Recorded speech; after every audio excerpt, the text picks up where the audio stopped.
Bom dia e obrigada por aguardarem. Sejam bem-vindos à teleconferência da Marfrig Global Foods S.A. referente aos resultados do segundo trimestre de 2020.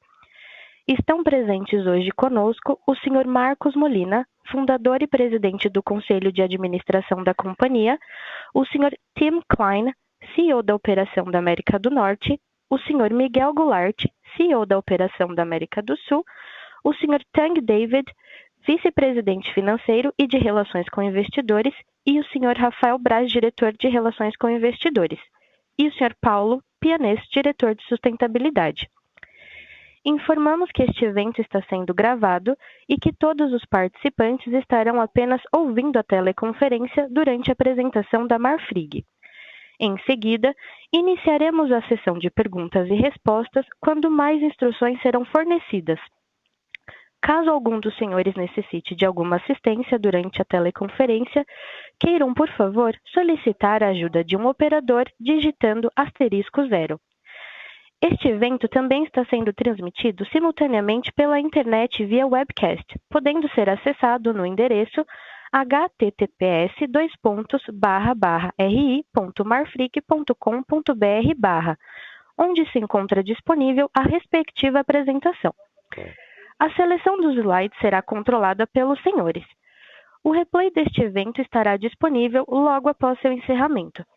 Lembramos que os participantes do webcast poderão registrar via website perguntas para a companhia, que serão respondidas após o término da conferência pela área de RI. Antes de prosseguir, gostaríamos de esclarecer que eventuais declarações que possam ser feitas durante esta teleconferência relativas às perspectivas de negócios da Marfrig Global Foods S.A., projeções, metas operacionais e financeiras, constituem-se em crenças e premissas da administração da companhia, bem como em informações atualmente disponíveis para a Marfrig Global Foods S.A. Considerações futuras não são garantias de desempenho e envolvem riscos, incertezas e premissas, pois se referem a eventos futuros e, portanto, dependem de circunstâncias que podem ou não ocorrer. Investidores e analistas devem compreender que condições gerais, condições do setor e outros fatores operacionais podem afetar os resultados futuros da Marfrig e podem conduzir a resultados que diferem materialmente daqueles expressos em tais considerações futuras. Good morning, everyone, and thank you for waiting. Welcome to Marfrig Global Foods S.A. second quarter of 2020 results conference call. With us here today, we have Mr. Marcos Molina, founder and chairman, Tim Klein, Chief Executive Officer of North America Operation, Mr. Miguel Goulart, Chief Executive Officer of South America, Mr. Tang David, Chief Financial and Investor Relations Officer, Mr. Rafael Braz, Investor Relations Director, and Mr. Paulo Pianês, Sustainability Director. This event is being recorded and all participants will be in a listen-only mode during the company's presentation. After Marfrig remarks, there will be a question and answer section. At that time, further instructions will be given. Should any participant need assistance during this call, please press *0 to reach the operator. This event is also being broadcast live via webcast and may be accessed through Marfrig website at https://ri.marfrig.com.br/, where the presentation is also available. Participants may view the slides in any order they wish.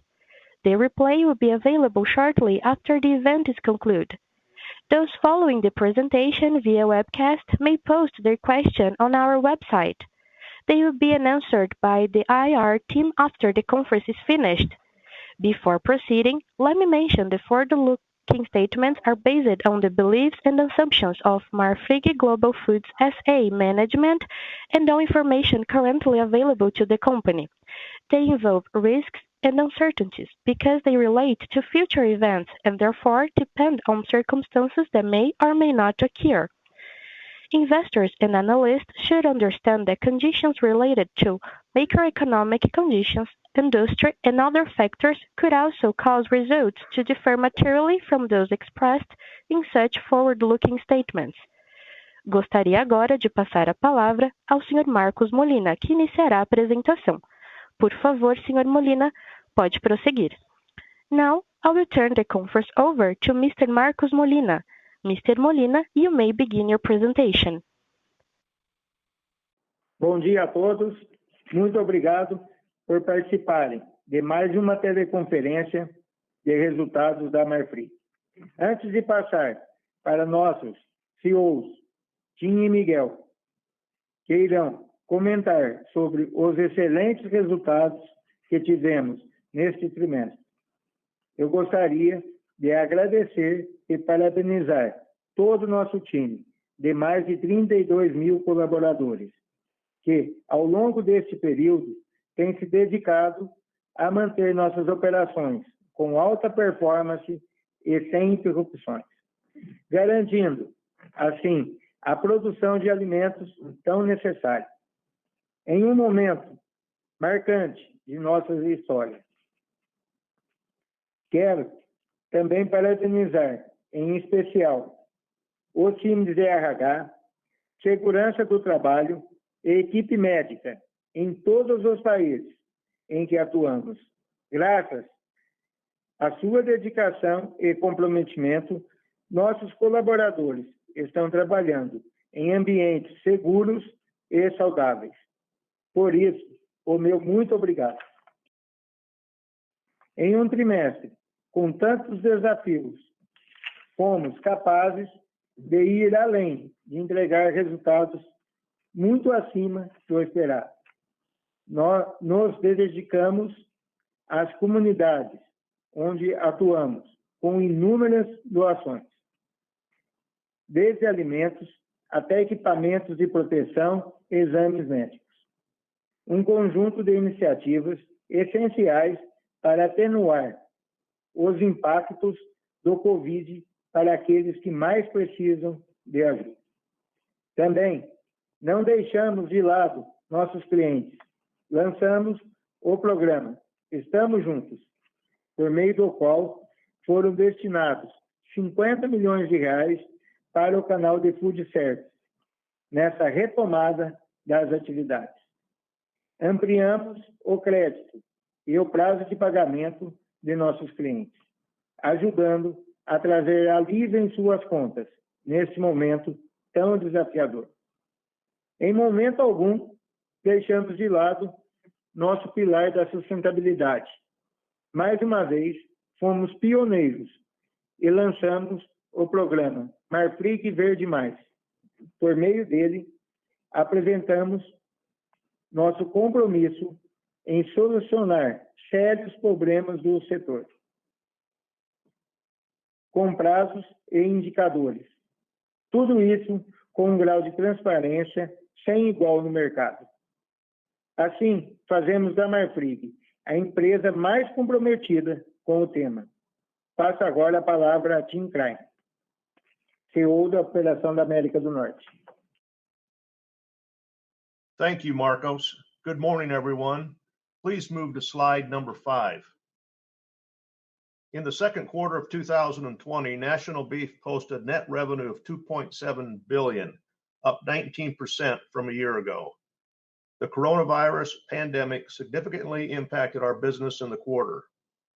Unprecedented employee absenteeism due to COVID-19 positive test results and pandemic-related fear resulted in the temporary closure of our Iowa plant for 2 weeks in April and a significant reduction in throughput at both of our Kansas plants during late April and May. Similar impacts were felt across the entire U.S. beef packing sector, with industry-wide capacity utilization falling to nearly 55% by early May. For the quarter, industry slaughter was down 17.2%. During the same period, our slaughter was down 14%, allowing us to gain market share in the quarter. The rapid and unexpected decline in slaughter led to significantly lower demand for live cattle, causing a decline in prices. It also led to a much lower supply of beef products, which resulted in a sharp increase in boxed beef prices during the quarter. With seasonally strong demand during this time of the year and the limited supply, box beef prices nearly doubled in mid-May. Now please move to slide 6. The decline in cattle prices and the increase in box beef prices during the quarter resulted in a significant expansion in the cutout ratio and industry margins. For the quarter, we posted a record adjusted EBITDA of $635 million, up 170% from a year ago. These results include $48.5 million of additional expenses directly related to the coronavirus pandemic. Most of the increased expenses are related to temporary wage increases and attendance bonuses designed to encourage healthy workers to report back to work. The strong results for the quarter reflect our team's strength and our ability to effectively navigate through an extremely difficult environment. We believe our results for the quarter are among the best in the industry. As we move into the third quarter, industry slaughter rates and margins have returned to pre-COVID levels. However, due to the reduced slaughter levels in the second quarter, it is estimated there are approximately 700,000 head of cattle backed up on ranches and in the feedlots. With the industry already running at full capacity, this should provide ample supplies of cattle for the second half of 2020 and well into 2021. Our top priority continues to be the safety of our employees.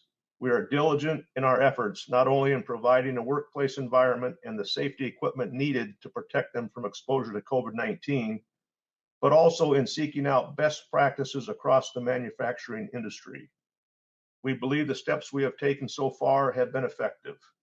At present, we are only experiencing a handful of positive COVID cases in our plants each week, with no impact on throughput or efficiency. Now I'll pass to Miguel. Thank you. Muito obrigado, Tim, e bom dia a todos.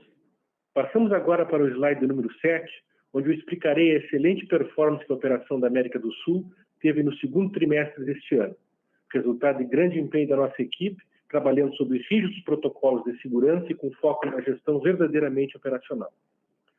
Nosso footprint e a capacidade instalada estão perfeitamente adequados para enfrentar as adversidades do momento, assim como capturar as oportunidades que também surgem. O que de forma simples é explicado por algo que funciona sempre: comprar bem, processar bem e vender bem. Como pode observar no primeiro gráfico à esquerda, o volume total teve uma pequena retração de 3%, onde o aumento de 18% do volume das exportações quase que compensou por inteiro a retração do mercado interno. No segundo gráfico, da receita líquida, alcançamos nesse trimestre o recorde de 4,4 bilhões, 27,7% acima do segundo TRI de 2019. Aí também, com destaque para as exportações que foram 68% superiores ao mesmo TRI do ano passado. Nos dois gráficos da direita, vemos que no segundo TRI de 2020, as exportações passaram a representar 68% da nossa receita, entre os 52% do ano anterior, tendo como destaque as vendas para a China e Hong Kong, que foram responsáveis por aproximadamente 65% das receitas de exportação. Eu lembro a todos que a Marfrig é a companhia com maior capacidade autorizada para exportar para a China. Nossas 13 plantas habilitadas concentram 71% da nossa capacidade de produção. Em relação ao nosso portfólio de produtos industrializados, de maior valor agregado, um dos focos de crescimento da Marfrig, tivemos nesse trimestre o crescimento de 30% do volume, o que foi outro fator importante para o aumento da receita e lucratividade do período. Nesse trimestre, eu destaco também as exportações de produtos orgânicos do Uruguai, onde registramos um aumento de 33% nos volumes vendidos aos países do NAFTA. Esse é um segmento ainda pequeno quando comparado ao nosso volume de exportações, mas que vem crescendo e entendemos que é um diferencial de grande valor para a companhia. Como pode ver, esse modelo de negócio com plataformas integradas no país que a Marfrig opera proporciona um diferencial estratégico na comercialização. E os resultados estão traduzidos em números aqui apresentados, que são bem superiores à média do mercado. Passamos agora para o slide número 8, onde eu comentarei o lucro bruto, o EBITDA e outras iniciativas ocorridas no trimestre. No primeiro gráfico à esquerda, alcançamos nesse trimestre um lucro bruto de 802 milhões, 103% acima do segundo TRI de 2019, com uma margem bruta evoluindo de 11% para 18%. No segundo gráfico do EBITDA, atingimos um montante recorde de 613 milhões, 184% acima do ano anterior, com uma margem de 13,9%, um crescimento de 760 pontos base. Esse resultado se deve principalmente ao aumento das vendas, como explicado no slide anterior, e à continuidade da melhor gestão dos custos operacionais e captura das economias geradas, que são efetivos mesmo em um ambiente de alta no preço do gado. Confiamos que a nossa equipe de alta performance seguirá melhorando os indicadores e aproveitando as oportunidades que fazem diferença na nossa indústria. Agora passo para o Tan, que irá comentar o resultado consolidado e os destaques financeiros da operação. Obrigado, Miguel. Bom dia a todos. Vamos começar pelo slide 10. Toda a excelência e produtividade operacional explicados pelo Miguel e pelo time se converteram em resultados financeiros sólidos nesse trimestre, como veremos agora. No gráfico da esquerda, atingimos uma receita líquida consolidada de 18,9 bilhões de reais nesse trimestre, um crescimento de 54% comparado ao segundo trimestre do ano passado. Quanto ao perfil dessa receita, demonstrada no gráfico do centro, geramos 93% em dólares, ou seja, apenas 5% da receita Marfrig são originados em reais. Agora, passando ao gráfico da direita, geramos neste trimestre 4 bilhões de reais de EBITDA ajustado, com uma margem de 21,5%. Desse EBITDA ajustado, 86% foram gerados na América do Norte. Com isso, aproximadamente 94% do EBITDA total da Marfrig são gerados em dólar, um fator muito importante para a solidez financeira da Marfrig e um grande diferencial em relação às empresas puramente exportadoras. Passamos agora para o slide 11. Nesse slide, podemos ver como a superação das adversidades desse trimestre nos possibilitou um excelente resultado genuinamente operacional que se traduziu em um fluxo de caixa operacional de 4 bilhões de reais. Descontados os juros e o CAPEX desse fluxo de caixa operacional, atingimos um fluxo de caixa livre recorde de 3,3 bilhões de reais. Agora, para o slide 12. Como consequência da forte geração de caixa, demonstramos nesse gráfico a queda de nossa dívida líquida de 3,7 bilhões de dólares para 3,1 bilhões de dólares e queda também no índice de alavancagem em dólares para 1,79 vezes, nosso menor índice histórico. Aqui vale lembrar o nosso foco na gestão de dívida em dólares, tendo em vista a geração de receita e de EBITDA quase em sua totalidade também em dólares. E a alavancagem medida em reais também atingiu um novo patamar de saúde financeira da Marfrig, com índice de 2,07. Passamos agora para o slide 13. Aqui começo pelo primeiro gráfico da esquerda com o cronograma da dívida. Encerramos o segundo TRI com um caixa de 1,5 bilhão de dólares, suficiente para cobrir os vencimentos até 2023. Como podem ver nos gráficos à direita, nossa dívida é 96% em dólares, devidamente casado com nosso EBITDA de aproximadamente 94% em dólares também. Nesse trimestre, finalizamos outra ação de liability management, transformando o bridge loan de 500 milhões de dólares, tomado em novembro de 2019, em um term loan sindicalizado pelo prazo de 3 anos. Aqui só para lembrar a vocês, no início de julho, pouco após o fechamento do segundo trimestre, emitimos um CRA no montante de 250 milhões de reais, a taxa de CDI mais 2,2 ao ano. Reduzimos o custo médio da nossa dívida em relação ao segundo TRI de 19 em 59 pontos base, para uma taxa média de 6,13% ao ano. Agora passamos para o slide 14. Por fim, nesse slide, destaco o nosso lucro líquido do segundo trimestre, que foi da ordem de 1,6 bilhão de reais, Esse é o melhor resultado histórico da Marfrig. Importante ressaltar que todos esses resultados sólidos do segundo TRI de 20, o marco histórico da Marfrig, foram frutos do trabalho focado em operações mais rentáveis e de uma estrutura de capital cada vez mais otimizada no caminho certo da lucratividade estrutural. Passo agora a palavra ao senhor Marcos Molina para as considerações finais. Obrigado. Como vocês puderam ver, tivemos um trimestre que deixa claro o significado da excelência verdadeiramente operacional da Marfrig. Apresentamos o real valor de nossos ativos na América do Norte e na América do Sul. Este footprint diferenciado permitiu a geração de resultados em um ambiente de grandes desafios e incertezas. Nossa estratégia de manter uma estrutura simples e focada continua.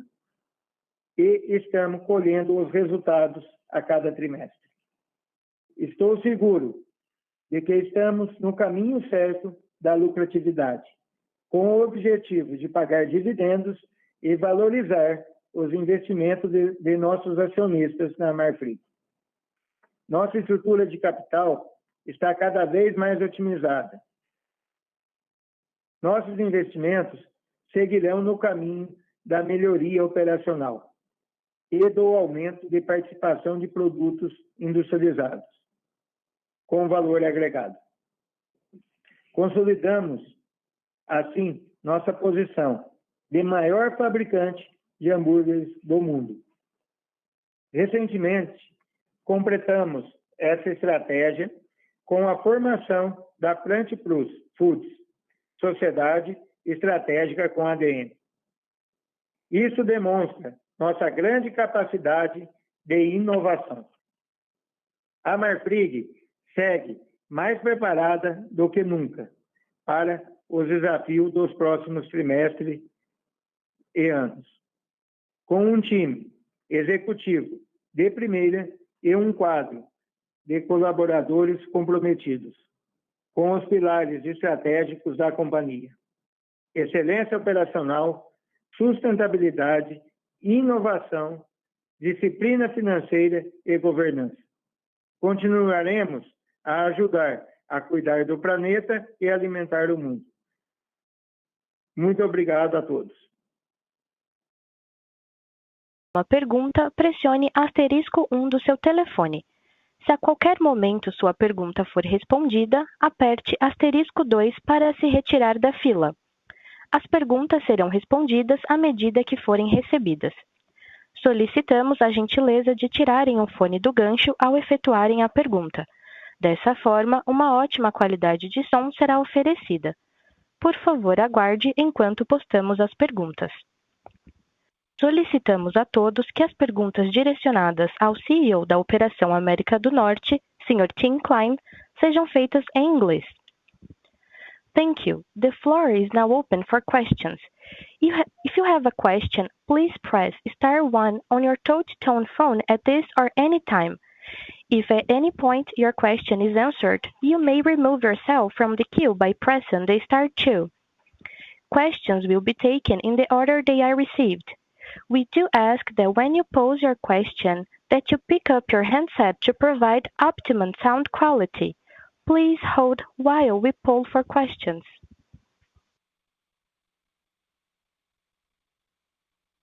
A nossa primeira pergunta vem do Sr. André, do Itaú.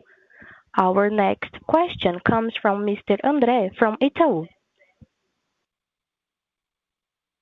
Bom dia, pessoal. Obrigado pelo call, obrigado pelas perguntas. Eu vou fazer minha primeira pergunta para o Tim e depois eu faço minha segunda pergunta em português. Hi, Tim. Thank you for taking my questions. I'd like to ask my first question would be in regards to the second half of this year. So during this quarter, you had exceptional results. You had a lot of cattle availability, which drove to lower prices, and you had higher meat prices. How do you see the outlook for the second half of this year? So how should we think firstly about cattle availability, looking for the second half of this year? And then secondly, how should we think about meat prices? We're seeing the industry going back to normalized levels. Recession could be around in the U.S. So how should we think about the outlook for the second half of this year? Well, first of all, the industry in the U.S. came back to full capacity by the end of June, first part of July. So the margin spread, the cutout ratio became more normal for this time of year. As I look at the second half of the year, I would look at last year's second half, and that would be what we would call normal, although we did have a Tyson fire in there that impacted results for a few weeks. The one thing that's different this year, though, in the second quarter, there's 700,000 plus cattle that did not get processed that will be backlogged, that will add to the supply that was already projected for the second half of the year. So we will, and it'll take 6 months to a year to work through that because of our industry is already operating at full capacity. Beyond that, looking at the overall beef demand, what we found in past recessionary cycles is the demand for beef continues to be strong. The consumer chooses to buy the cheaper cuts, the chucks and the rounds, and less of the middle meats. But overall, the cutout level and profitability for the packer is not impacted all that much. Perfect, very clear. And congratulations on the historical results, with the impressive results. Minha próxima pergunta seria para o Miguel. Miguel, você poderia comentar um pouquinho sobre a expectativa também para o segundo semestre? Aqui, principalmente, quando a gente olha o preço do gado, ele tem surpreendido bastante, ele tem se mantido em níveis muito resilientes. Então, você poderia ponderar um pouquinho como que você vê o mercado doméstico, porque imagino que seja isso que esteja sustentando o preço do gado, e como você está olhando perspectivas de exportações? Então, basicamente, 3 pontos aqui, né? Como você está vendo o preço do gado, mercado doméstico e um pouco sobre a perspectiva para a exportação, segundo semestre. Bom dia, André, bom dia a todos. Realmente nós estamos vendo agora no segundo semestre, praticamente, depois do fechamento do segundo TRI, nós estamos vendo um preço do gado que teve um processo de correção. É um processo já esperado, porque normalmente no segundo TRI nós temos, antes da entrada do gado confinado, nós temos um período praticamente de entre-safra. Isso acontece em todos os países da América do Sul, por inverno, no caso, e clima, no caso do Uruguai e da Argentina, no caso do Brasil também nós temos um período de seca. Isso normalmente é revertido no último trimestre, no final dos 3 meses do ano. Por outro lado, nós temos uma situação que esse ano nós tivemos em algum momento uma relação de troca entre o boi magro e o boi gordo, entre o bezerro e o boi terminado, nós tivemos uma relação que não estava muito favorável. Isso aí fez um processo de retenção. Outro aspecto importante, olhando os dados do IBGE, nós temos uma redução do abate de matrizes no Brasil. Nós temos uma redução de 4 pontos percentuais, né? Isso aí também faz com que essa retenção seja maior e que você tenha uma oferta menor com a consequente correção do preço. Outro aspecto importante, falando também agora de mercado, que justifica esse ajuste no preço da arroba, nós temos o mercado doméstico ele funcionando de uma maneira muito cautelosa. Nós estamos assistindo praticamente um mercado que se corrige praticamente diariamente. Nós temos todo o mercado operando com uma lógica de eles vendem para comprar, não compram para vender. Ou seja, ninguém toma posição, ninguém faz uma posição nunca, tanto na compra como na venda. Essa mesma situação nós vemos também na exportação. Nós temos a nossa exportação do Brasil com um dólar favorável, uma taxa de câmbio interessante, né? Mas também uma posição cautelosa. A China voltou a comprar, voltou a participar do mercado de forma mais ativa. Nós temos também a Europa que está liderando processos de compra nos últimos 2 meses, voltou com força a Europa a comprar pós-pandemia. E nós temos também os outros mercados equilibrados por essa demanda equilibrada com a oferta. No caso do mercado interno, além do atacado seguir performando bem, como foi a lógica dos últimos 5 meses, nós temos agora começando lentamente a voltar à parte de food service, né? Nós temos visto agora a mudança de horário de funcionamento de restaurantes. Isso aí deve incrementar o processo de retomada desse segmento, que não é muito expressivo em volume, mas é expressivo para formar preço e para garantir rentabilidade. Nós estamos assistindo essa lógica em pleno transcurso agora, esperamos nesse final de percurso da pandemia. Perfeito. Se você me permitir mais uma pergunta, Acho que um dos principais destaques desse trimestre também foi a alta conversão do resultado do EBITDA para caixa. Você poderia comentar um pouquinho assim, a recorrência da linha de outros resultados, que veio de fato muito baixo, quase residual nesse trimestre, e um pouquinho como que vocês imaginam que seria a disciplina de caixa indo para frente, ou se vocês imaginam pagar dívidas, se vocês estão pensando em voltar para talvez um pace mais de M&A, então como que você pensaria em termos de disciplina de alocação de capital indo para frente? Vou passar ao Tang, nosso vice-presidente financeiro, para responder a sua pergunta. André, bom dia. Com a nossa disciplina financeira, certo? E administração e gestão de dívida, esse caixa nos permite capturar a quantidade de compra de matéria-primas e insumos, né? Esse é o primeiro ponto. O segundo ponto, também mantemos esse caixa para honrar os compromissos da dívida no curto e médio prazo. Tá? Então, esses são os dois pontos que observamos com esse caixa. Trataremos esse caixa. Perfeito. Muito obrigado e parabéns pelos resultados. Ok? Obrigado. Obrigado, André.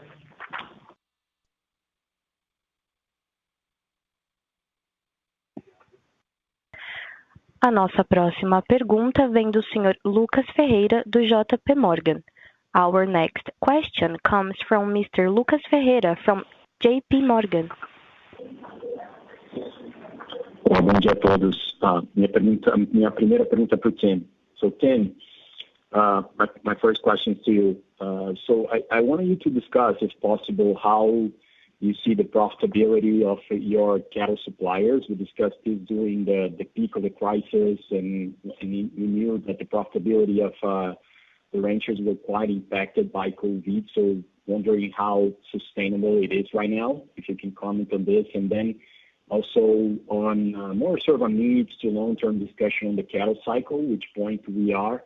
Right now, some of the indicators of this sort of the cycle indicators are showing that there might be some reduction in the cattle availability more towards, let's say, next year or the year after. So I'm wondering if you can comment on how long this cycle could last, and how long could we see margins going back to sort of a long-term level.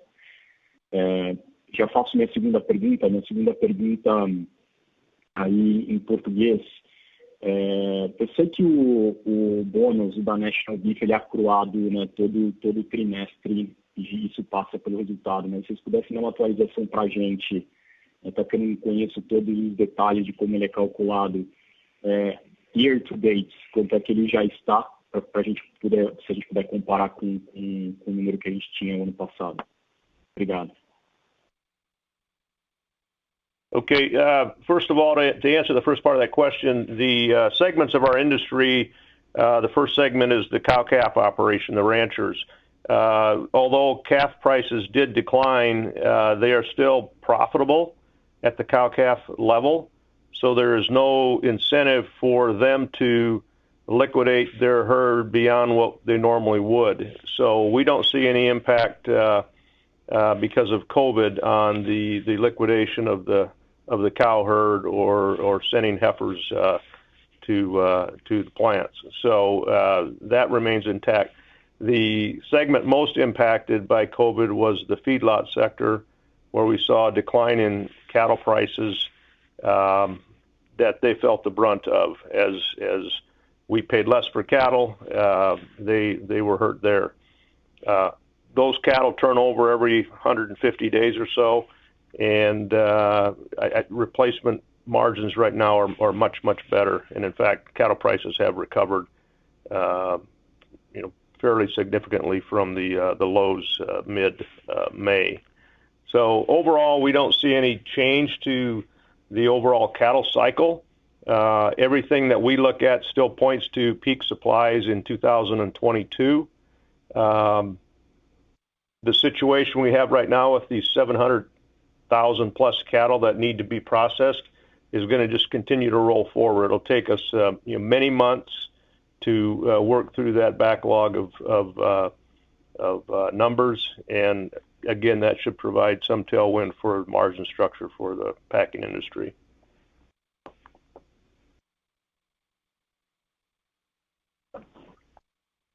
Lucas? Thank you. Bom dia, Lucas. Sobre a sua pergunta do bônus, né? O programa de bônus, ele é provisionado recorrentemente no resultado, né, das operações, certo? E assim ele já impacta o EBITDA trimestralmente.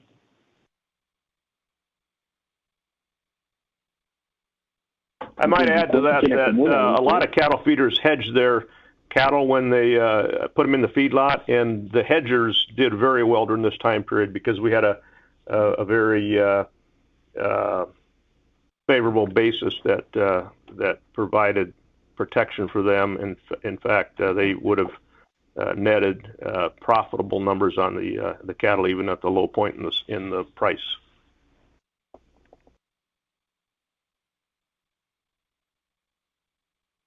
Thanks, Tim. Não, Tang, minha pergunta era só, eu entendi que ele passa no resultado, só se vocês podem falar quanto que ele já acumula year to date. Sim, ele já está afetado.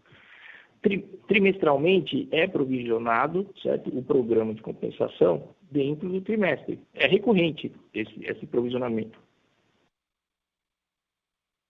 Ok? Tá certo, obrigado. Obrigado. A nossa próxima pergunta vem do Sr. Ben, da Barclays. Our next question comes from Mr. Ben, from Barclays. Bom dia, Marcos and Miguel, and good morning, Tim. So my Portuguese is not good enough, so I'll keep it with questions for Tim. So first of all, congratulations on the results during the quarter. So wanted to go back and look a little bit on the overall protein industry in the U.S. and get a little bit of your sense, what you've been seeing in domestic demand within the different proteins where you compete with and on the export markets, because it seemed like you gained some relative share on the export market, at least with volume going higher, but the industry actually going lower. So if you could share some additional color about your export markets and what's the benefit of it, and then looking a little bit beyond 2020 and the benefits you've mentioned about the 700,000 cattle and somehow backlogged. What would you expect in terms of a new normal from profitability for beef, just considering that the industry has not been adding capacity and is unlikely to add capacity? So should we assume there's going to be a new normal beyond what was the disruption of 2020? Well, to answer the first part of your question, we've seen lower prices for competing proteins, pork and poultry, in the U.S. It has not affected demand for beef at the counter. So we feel like beef somewhat resilient to competing proteins, competing meats. Retailers love to feature beef, brings customers in the stores. So we don't really feel the impact of cheaper competing proteins in our market. In terms of the overall outlook on industry, I believe that, as we talked before, because of the relationship that we have today between supply of cattle and capacity to process those cattle, with no new capacity coming into the industry, I think we would move to a new level, and we've talked about that. The industry would move to a new level on profitability compared to other cycles that we've had in the past. So, as we look at it, we don't think the COVID's going to have any impact in moving to a different plateau on margins, other than the impact that these additional cattle that are backlogged will have on at least for the next 6 to 12 months. Okay, and on the export side? Exports, for us, our primary markets are Japan and South Korea. We look at the export markets as value add, so we sell products that we can sell for more in those markets, and there are a lot of products that they don't bring the same level of demand here in the U.S. So we have not seen any change from any of our customers in either of those countries during this COVID pandemic. They continued to buy month in and month out, just as they always have, and follow the market up and down. Okay, perfect. Well, Tim, thank you very much, and obrigado.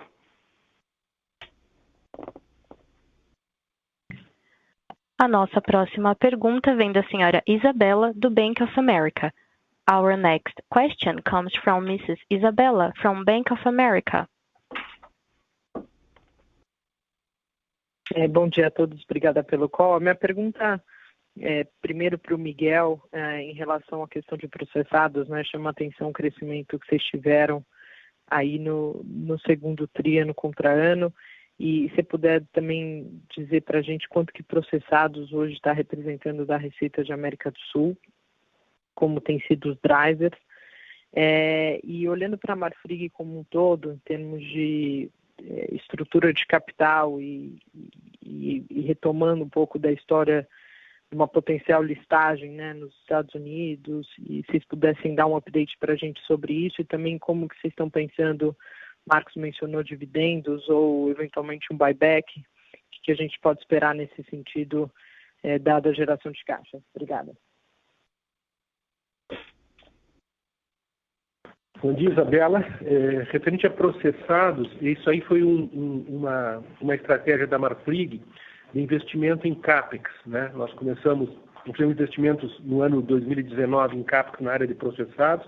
Depois, quando se agregou tanto a planta da Quick Food na Argentina quanto a planta de Várzea Grande no Brasil, a Marfrig passou a ter os processados com 10% da nossa receita e com uma margem bastante expressiva. Esse tipo de produto, ele deixa uma margem maior que o produto in natura.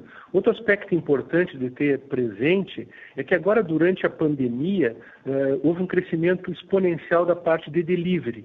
E o produto do delivery, basicamente, é o hambúrguer, né? Nós vemos o crescimento de delivery, você vai e vê os índices, tanto do Rappi como do iFood, o delivery é o líder nos pedidos nessa época. E a Marfrig justo está muito bem posicionada. Nós também voltamos agora, depois de 7 anos de não compete, também com a nossa produção de hambúrgueres para o atacado e para o food service. Isso tudo coincidiu no timing perfeito. Nós temos também planos agora durante o ano de 2020 e também 2021 de seguir investindo CAPEX nessa área de processados. Nós temos agora já previsto para o mês de setembro o funcionamento de 2 novas linhas na fábrica de Várzea Grande para a produção de hambúrguer. Nós começamos forte também no plant-based. É importante ter presente, quando você chega com um hambúrguer a um cliente, você tendo a possibilidade de oferecer um portfólio completo, incluindo nesse portfólio o plant-based, você oferece uma condição especial. Isso é uma oportunidade no time perfeito. Quanto à sua pergunta sobre os dividendos e sobre aí eu vou passar para o Tang e ele responde aqui. Isabela, nesse semestre, né, nós geramos resultado positivo, né, como vocês podem ver, e continuamos a gerar resultado positivo através de disciplina financeira, né, foco na redução do custo médio da nossa dívida, captura de excelências operacionais, certo? Todos esses fatores para continuar na linha de gerar resultado positivo e, no próximo ano, pagar dividendos. Essa é a nossa meta. Quanto ao IPO nos Estados Unidos, vou passar para o Isabela, bom dia. Em primeiro lugar, uma coisa de definição do Conselho é nós baixar a dívida. Então, nós estamos trabalhando muito em baixar a dívida, baixar o custo financeiro de uma empresa como um todo. Tá? O segundo é o crescimento da Plant Plus, a joint venture com o ADM. Então, é uma parte que nós estruturamos a Plant Plus para ser independente, uma companhia americana, né, está sendo agora finalizado o antitrust para começar início de setembro. Então, é um drive de crescimento muito grande nos Estados Unidos, que gera muito valor para a companhia. E o que, com 86% do EBITDA nos Estados Unidos, e praticamente 80% do faturamento nos Estados Unidos, é uma coisa natural no futuro você ter uma abertura lá. Mas nós não temos nada ainda definido de prazo e quando, né? Mas uma coisa que é importante nós estamos trabalhando para a empresa estar pronta para tomar uma decisão, porque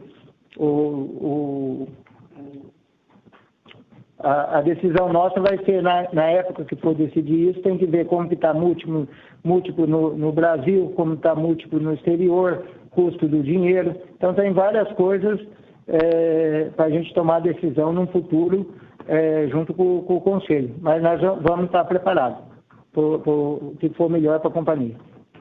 E para os acionistas também. Está claro, obrigado. A nossa próxima pergunta vem do senhor João Soares, do Citibank. Our next question comes from Mr. João Soares, from Citibank. Olá, bom dia a todos. Obrigado pelo call. Eu tenho duas perguntas. A primeira eu vou fazer para o Tim e depois para o Miguel. So, Tim, you mentioned that you see peak supplies going all the way to 2022, and you see limited possibility of new capacity going into the market. So just wondering maybe what could be the growth alternatives for the North America business. Is it strictly going into non-organic once you have all the balance sheet equation, which is clear now minimum leverage? So I just wanted to understand if now maybe you're thinking about going more into focus on growth again. E a segunda pergunta para o Miguel, em relação às melhoras de eficiência operacional que vocês mencionaram nesse trimestre, só para ficar claro, quanto que foi a quantidade, se você puder quantificar a melhora operacional nesse trimestre, e o que a gente pode ver de melhoras adicionais olhando para o segundo semestre. In terms of, you want me to answer? Hello? Yes, go. Okay. Our strategy on acquisitions has always been to really focus on what our core business is, which is beef processing. That's what we're really good at. So we're not going to get too far away from that. So we look at businesses that would allow us to add value to some of the products that we have that we sell as commodity today. For example, trim, where we would look for opportunities to perhaps build a ground beef facility to produce patties and bricks and so forth. So we're looking at those types of expansion opportunities. Another one would be case ready, where as retailers move to that, take labor out of the back rooms, that would be an area that would fit perfectly with our strategy. So we're always looking for opportunities like that, but again, we're not going to get too far away from what our core business is.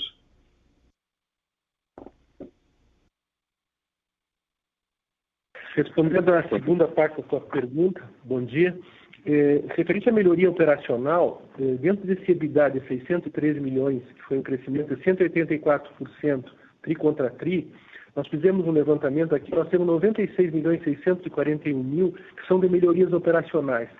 Se nós for locar essa melhoria operacional país por país, nós temos 58 milhões 525 no Brasil, 19.122 na Argentina, 17 milhões no Uruguai e 1 milhão e 900 no Chile. Isso aí equivale a 2,2 pontos de EBITDA. Se você comparar esse tri, o segundo tri contra o primeiro tri, nós tivemos esse mesmo no primeiro tri 149 milhões. Agora nós tivemos 96 milhões 640. O que acontece? À medida que você vai melhorando a operação, controlando os KPIs e performando melhor, o gap de recuperação ou de captura ele diminui. Mas ele sempre se mantém, porque isso é uma mudança estrutural na eficiência e na produtividade da companhia, né? E esse ganho vem de várias áreas, vem de rendimentos, vem de produtividade, vem de custo fixo, e se compõe num mix que impacta o resultado, né? E se incorpora a esse resultado de forma recorrente.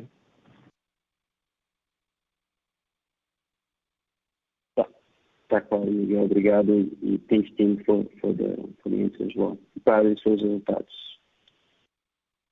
Obrigado. A nossa próxima pergunta vem do senhor Thiago Duarte, do BTG Pactual. Our next question comes from Mr. Thiago Duarte from BTG Pactual.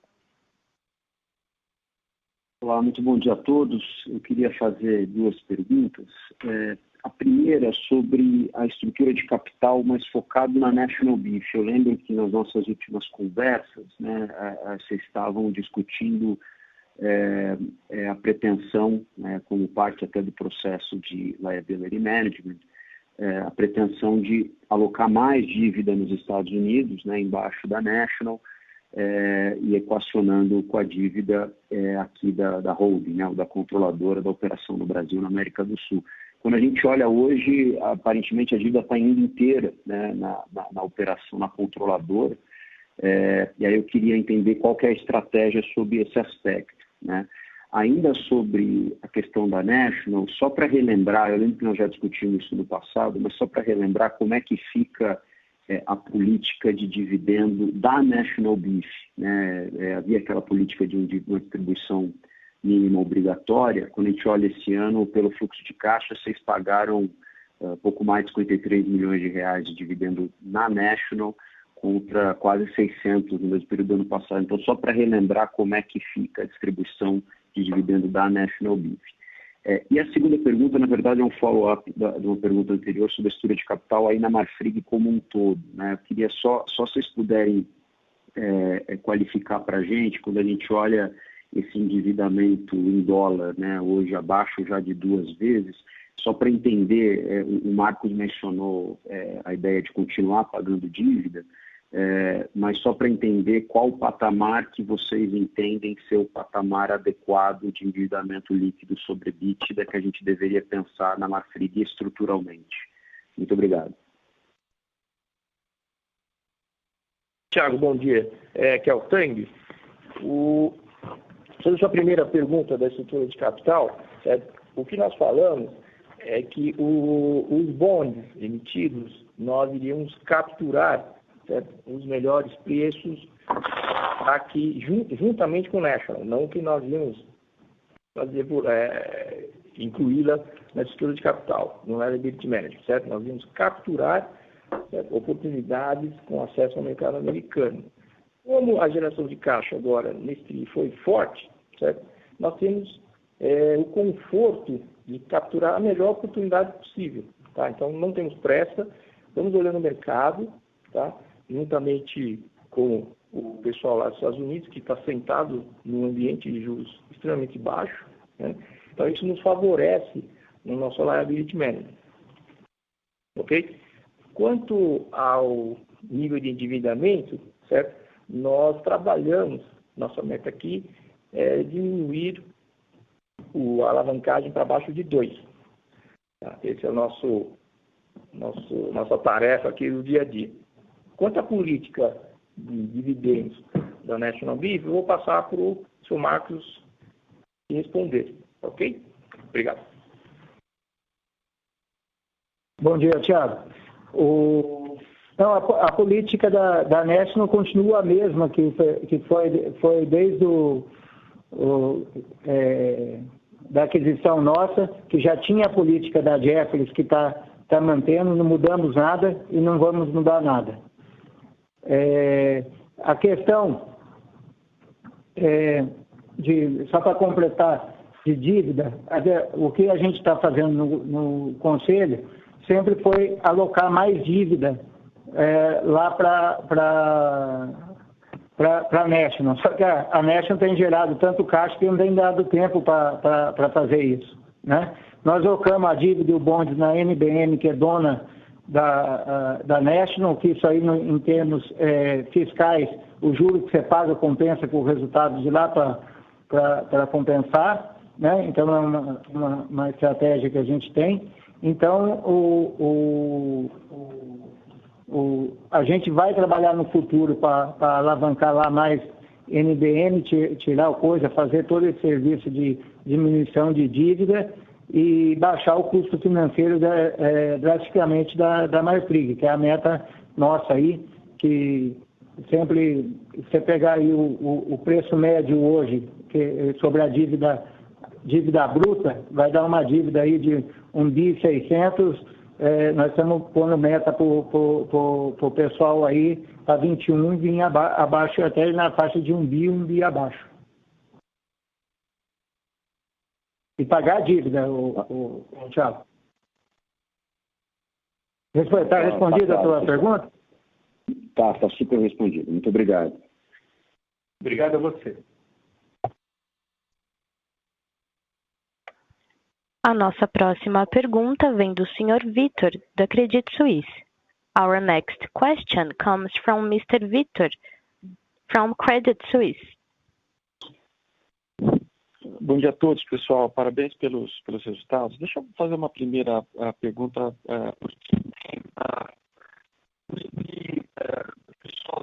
All the cattle that was, let's say, not slaughtered in the second quarter, obviously increases the availability of cattle for the coming months. Margins are super strong and remains in a good shape in July, in August as well. One of the reasons that we heard in the past that we didn't see new capacity entering this market was related to high unemployment rate. Now the unemployment rate in the U.S. is higher, right? So first question is, let's say, is it a concern for you, new capacity entering in this beef market? We pay close attention to that. We do not see any new capacity coming into the industry. There's two major hurdles. Number one is, as you said, is the labor availability. That's one issue, and as long term, that's always been a significant issue for our industry. The second is finding a community willing to allow a packing plant to come in, given the issues with environmental and so forth. And the third is just the cost to build a facility. To duplicate an efficient operation like one of ours would cost $750 to $900 million.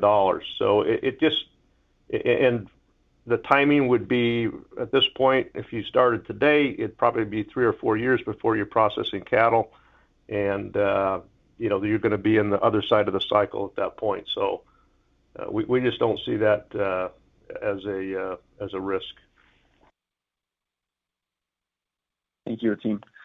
Miguel, acho que minha segunda pergunta agora vai para você. Eu queria entender um pouquinho como é que você enxerga essa situação do player de bovinos dedicado especificamente ao mercado doméstico, porque nas últimas semanas a gente viu uma escalada, né, do preço do bovino, o food service em grande parte ainda fechado. O questionamento aqui é se a gente não deveria eventualmente ver algum tipo de racionalização no abate de bovinos, dado que boa parte desse abate ainda vai para o mercado doméstico.